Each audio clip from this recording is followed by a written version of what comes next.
ratings. All right. So to the best of my knowledge, YouTube stayed up. So we're going to push it a step further here. All right. Oh, boy. Here we go. Y'all ready to talk some Barryn Sorrell? Yeah, let's do it. Let's get back on the defensive side of the ball here. There it is. Let's do some Barryn Sorrell chalk talk. What do y'all think? Been waiting for this one. I think it's got to be, burnt to a crisp, Clay. I mean, how long has this thing been in the oven? It's been sitting for a while, man. It's been sitting for a while. Now, this isn't even This isn't even the one that I was most excited about. The Colin Oliver one was the one where I went, holy cow. But still, again, we didn't try to grab highlights where it's like, all right, here are his best plays. Ryan put this together, and it's look. The goal is to show me where does he line up, and let's see a couple positive plays. There may be some negative in here as well, but I want to kind of show where did they use him in terms of deployment. Emilio, Tim, you guys listen to Greg Cosell all the time now, just like I do. What's he always talk about? How are they going to use him in terms of deployment? Right, it's a wide receiver, whether it's a tight end, whether is he going to be the U? Is he going to be the Y? Is he going to flex? Is he going to play bound? You know what I mean? All those things. Because Greg's not watching it to put him on, on any sort of specific scheme or team. He's just trying to figure out, all right, what does he do best in what scenario? Like I'm not watching tape for your team specifically. That's where something you got to figure out and say, is that something that's going to fit in our, in our routine and our ideas? Right. Yep. So we're going to go 75% if that's cool with you guys, and kind of keep it a little bit, it's not full speed. So if he looks slow, it's because we're at 75%. All right. In this rep right here against Georgia, this is the SEC championship, the same game that Matthew Golden went off in, right? How cool is it that these two guys kind of stood out in the SEC championship game, and these two guys that the Packers went and drafted, right? Big games, big players come out during big games, right? Mm-hmm. Here he is lined up in a 4-tech. What do we mean by that? Again, if you guys don't know, when we talk 0, 2, 4 and everything in between, a 0-tech is what that nose tackle is playing right there. Let me go in the red. That's a 0-tech directly over the center. If somebody was over the guard, that would be a 2-tech on either side, okay? If they're over the tackle, that is a 4-tech. Now, you notice this guy right here is on the inside shoulder of the inside shoulder of the 4. We would call that a 4-eye. Now, if he was over just a half a step further, center mass here, that's that ever popular 3-tech that we talk about, right? You're kind of lined up in between the guard and the tackle there. So again, Barryn Sorrell in this rep, I would call it a 4. Some would say he's kind of on the outside shoulder. If you want to call it a 5, that's cool. We're splitting hairs. I would call that a 4-tech. If he was a 5, center mass would be here, in my opinion, on him. All right, so here he is in the 4-tech. Let's watch him. Little punch, little drive, bull rush, and you see the limp there, kind of extending the arms. Nothing fancy, just collapsing the pocket a little bit, getting a little pressure. Here he is in the 7-tech. Again, outside. He would be the outside shoulder of the tight end if there was one. There's no tight end, so it's just a 7-tech still in a 4-point stance here off the edge. Let's watch him on this rep. Against the tackle, look how quick. They better start putting a tight end over on his side. His ability to use his hands, let's watch it again real quick here. 75%, watch. Whoop. Just pushing the hands down. Let the tackle get out over his skis. Now there's a running back to beat. So he already beat the tackle. Now he beats the running back. Bull rushes him back. Look at him reaching over the running back. That running back's life flashed before his eyes when he saw Serell coming off the edge. Exactly. We got a question here. Holmes says wide 9. A wide 9 is, imagine, and here's the thing. People get very liberal when it comes to that's not a political term, please. I don't want to hear any complaints, okay? They use it, I don't know if liberally is the right word. Very freely, they'll just call something a wide 9, even though it's not a wide 9. There's nothing wrong with that, but a wide 9 is typically the outside shoulder of a second tight end. And the wide 9 became very popular in the NFL, stopping the wide zone run that took over with the Shanahan system, okay? So that would be a wide 9, the outside shoulder of a second tight end. So we just showed you a 7, thinking the outside shoulder of one tight end. A wide 9 would be on the outside shoulder of a second tight end if you were in a jumbo look on one side. So, nonetheless, though, with that play there, what you seen was Barryn Sorrell beating a double team, both the tackle and the running back. Here it is again. This is the same rep. Watch him swat the hands out of here. This poor running back didn't know what the hell to do. But look at man. Look at this, dude. Just running through his face, too. So now you've seen him in a 4 and you've seen him in a 7. Here he is in a 5-tech, okay? So with a 5-tech, he's outside shoulder of the tackle. Let's watch him on this rep. Now, notice they brung an extra rusher to kind of scrape off the outside there. So the guard had to slide over and pick him up. So he's actually, even though he's in a 7-tech, he's taking on the guard right now. And look at him just bull rush the guard, right? And again, just getting pressure in the quarterback's face. Here he is in what I believe is a 5. It's hard to see from the sideline cam, but I think this is a 5-tech. That's outside shoulder of the tackle. Watch him work outside, swat the hands again, and just comes free. That tackle was having a problem with the hand game, man. Yep.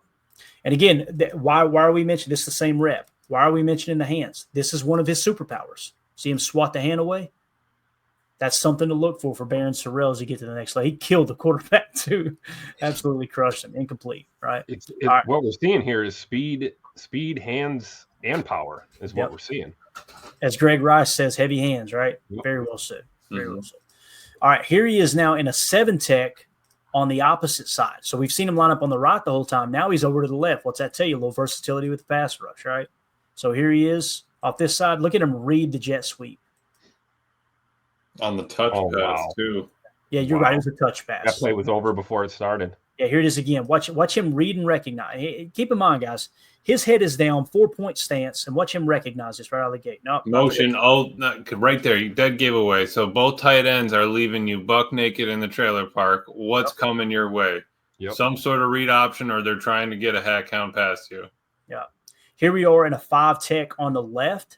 It could be. I could be wrong here. It could end up being a more of a 4. It's kind of hard to see from this angle once again. But here we are at the 5-tech. All right, let's see. Going to be a little draw play. Now watch this. You know how easy it would be for him to think they're bouncing it. You see the guard or you see the player pulling. You know how easy it would be for him to bounce out here thinking the ball's going there. But he knows his gap assignment. His assignment is hold the ground, and you got to protect right here. Watch him stay at home. I'm pretty sure this is the play. Yeah, look.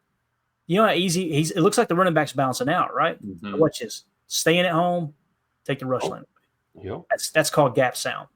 Yep. Love that rep. That's how you stop the back from hitting you on those cutbacks, man. You take it away by staying home. That's what you got to do. We talked about it the other day, Emilio. Josh Jacobs sets defenders up by jabbing in. You know, he's really good at doing that, being very, very manipulative. Bait him inside out. And there as a DN, you're sitting there engaged, kind of, straight arming them, trying to get a bar in between you and that O lineman just so you have a little bit of visibility, and then you can break it whenever you need to. Yeah. Here we are again. It looks like a 5-tech to me. Could be a 4, but it looks like a 5 on the left side. That's against Michigan, it looks like. Again, the hands, you see it? Mm-hmm. Nailed the quarterback. Absolutely. He can get free with those hands rapidly. He doesn't need a lot of space. It's just quick swat, go. Yep. And again, here's the same rep. Watch him in the 5. That is definitely a 5-tech. See him swat the hand down. So it's like, if you'll notice, slow it down again. Look for it this time. It looks like he takes his inside hand, hits the chest, uses his outside hand to slap the hands down, and then dips around the edge. Right? Let's go 50%. See if you guys can pick it up here. Watch him slap the inside hand, bang. Or I'm sorry, he presses with the inside hand and slaps with the outside hand. It's almost one motion too, how he does it. Right. Engage, boom, and I'm out. It's accurate too. Did you see 71's gloves his right glove came swinging down. He was accurate with his left hand swipe. Yep. He literally, you're thinking the tackle lost his right arm. That thing got swung over to his left side of his body. Now I need to redirect, get back outside, and try to stop him from running the circle. Yeah. I like his agility too when he makes his move and he gets that bend, gets around. It's like he's not reckless or out of control. Very good body control as he pursues the quarterback. So, awesome. So now that we've looked at the hands, Tim, since you mentioned that, watch the legs. As the hands are working, the legs never stop, and that's what's going to get him around that edge. Is just keep the legs pumping. Watch the legs. Keep going, keep driving. You got the edge. And look how he put the quarterback into his right or his left tackle's back. Like huge. Those hits pile up. Again, pressure causing incompletion. Here we are in a 7-tech. So you'll notice now you got a tight end lined up over here, right? So now he's on the outside shoulder of the tight end. This is a 7-tech. Let's watch him work. I can't remember what this play was. So it's going to be a running play. So he's going to take on the second blocker in the backfield. Watch him hold the point of attack. Bang. In on the run play. So we've seen 2 run stops, essentially. Yep. All right, now here we go. This is where it gets fun. Now he's in a 3-tech. He's in between the guard and the tackle. All right, 3-tech left. That's exciting. Like if you could kick him in a 3-tech, if he proves he can do it at the NFL level, let's go, dude. A little versatility. Yep. They motion out to an empty set. Let's watch him work the guard. Oh, did you see him? Now it's a screen, right? So he realizes it, but he did try to use his hands there. Just absolutely crushes the quarterback. That's more of just a free run with the screen. But here's the wide 9 we talked about. Imagine 2 tight ends on that side. Now, some would say, I still think it's a 7. I can understand that. But for me personally, I would call this a wide 9. Anytime you're 2 gaps wide of the tackle on an open set like this, I would call it a 9. Let's watch him work out of the 9. Is he going to use a speed rush? Is he going to come back inside? What's he going to do? Just straight bull, right? And again, I like that he has that different stance too for the wide 9. He's in his track stance on the outside when he needs to be inside. He's still got his square base, still a little bit of forward pressure there, but able to still get that drive. Because I remember in modified high school, whatever it was, you're going down your 3-point stance, and on defense you're leaning forward, right, and you have all your weight on your hand, or not all your weight, but a good amount of your weight. Offense, you're sitting there. They wanted to be able to just swipe your hand away underneath you. That way you have, that solid base. Mm-hmm. And that's where he gets that drive. That's where power comes into play so importantly, being able to beat somebody, straight up with power. Yep. Yeah. We saw Reggie White do that back in the day all the time. Same thing out of that stance, and just drive right through that tackle. Take them with you if you have to, if you can't get past them. And with this bull rush here, speed to power. Watch him take the edge. And that's a good pass set by the tackle. Plays it perfect. Right here, it's all right. Let's go speed and right into the bull rush. And you see, makes that quarterback have to step up, causes some discomfort, incomplete pass. Now, here he was at the Senior Bowl. Oh, yeah, I remember this. Yeah. And I'm trying to think. I don't know who that is he's going up against, but he absolutely dominated the Senior Bowl, if I remember correctly. But let's watch him in a 7-tech, what would be a 7, I believe. Look at my man. Little punch pull. All right, little punch pull, and not really a swim either, though. 50. That was isn't that Jones from LSU? I think it is. So that punch pull, he literally punches him in the chest, grabs his jersey, pulls him down, and then you swim over the top, right? And he plays it perfect. We haven't seen that on tape yet, but he showcased it. Obviously, when you grab a hold of an offensive lineman's jersey and you start manhandling him just by yanking him around by the shoulder pads, that's a big man right there. Absolutely. All right, here's a wide 9 look. Let's see him come off in a 3-point stance. Punch, drive, just straight bull rush right back into the quarterback. He's quick off the snap, too. Another thing I noticed, he's not late out of his break at all. This is something I noticed on his tape, too. A punch, pull, but no rip. And, when we talk about the rip move, you got to be careful because they can hold you at the NFL level. We talked about that, and it's some officials call it, some won't. With the punch, pull, rip, you're gonna drive and punch, right? You're gonna pull him down, and then you rip your inside arm up, right? And typically they would try to hook you. Now at the NFL level, if they hook you, it's not a hold. But notice how you don't see a very distinctive rip. It's just a punch, pull, and then get your hips beyond that blocker. And to me, I wish Rashawn Gary would implement this a little bit because he gets held on about every play that he does a punch, pull, rip because they're allowed to hold now, right? Watch this. See what I'm talking about here? You don't really see a distinctive rip, right? Yeah, he's just kind of like dips. Both hands, and then I'm going. I guess you call it a punch, pull, dip instead of a rip. Yeah, punch, pull, dip. There you go. So you see the punch, going to pull, and just dip. There's no rip move. So pretty cool. And then right here, again, punch, pull. No rip. He does it over and over and over. That right there, that's a hell of a rip. Look at that offensive lineman. He's celebrating. Look, he ain't even going to go at the quarterback. He's just like, that's right, baby. I got you. Yeah, this is it again. Again, look at the step. Look at the plant step, right? Bang. We're out. He's agile. Look how far he got him over his skis. Yeah. And he's using the tackles or the O-lineman's weight against him. It's like once he gets that weight move, look at you're already ass over tea kettle. It's over. Bye. You're out of the play. Yeah, that's not good coaching tape for that offensive lineman. They're going to go, Bub, what is this right here? What are we doing? And he got drafted before Mr. Serell. Don't forget about that. That's a fair point. That's a fair point. I bet Barryn remembers that too. I like how you pointed at the quarterback. Said, "Your ass." Did he fall all the way around? Did he? I mean, did he just run the circle and end up all the way at the bat? Was that him or was that a different lineman? That was a different. Surely that was a different lineman, right? Same. 70 and 50. Okay, I was gonna say I thought the poor cat ran all the way around and then fell. We got LSU guys can't stay on their feet over here. Somebody abused the hell out of 50 too. Look at this right here. But my man right here got the camera. He's like, "Oh, that ain't a good look." Let me get a picture. He looks over at 70 like, "Damn, you got down too, man. Like I thought we were supposed to be up." All right, so there's a little Barryn Sorrell chalk talk. You want to go back on any of them? We good, fellas? We feel good about it?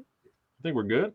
Yeah, right. I'm excited, man. I didn't get to see how explosive he was like that. I like the quick little snippet. You don't need anything crazy. You don't. I mean, I'd love to dive into how he kind of stops the run here and there, those sort of things. But just being able to see some of those pass rush moves, I think that we didn't spend high dollar on on that pass rusher idea. But I think we focused a little bit more on pass rushing techniques and abilities on draft day this year than previous years.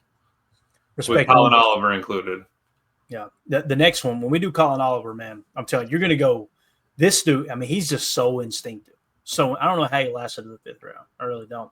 Especially with the RAS and the 9s too, right? Right. RAS score out through the roof. Respect Orange just says he threw him so far out of the frame he came through the other side. It made me think of Excite. That's what I thought. You remember Excite back in the day? You could jump off the screen and you come back up on the bottom. Yeah. Same exact thing.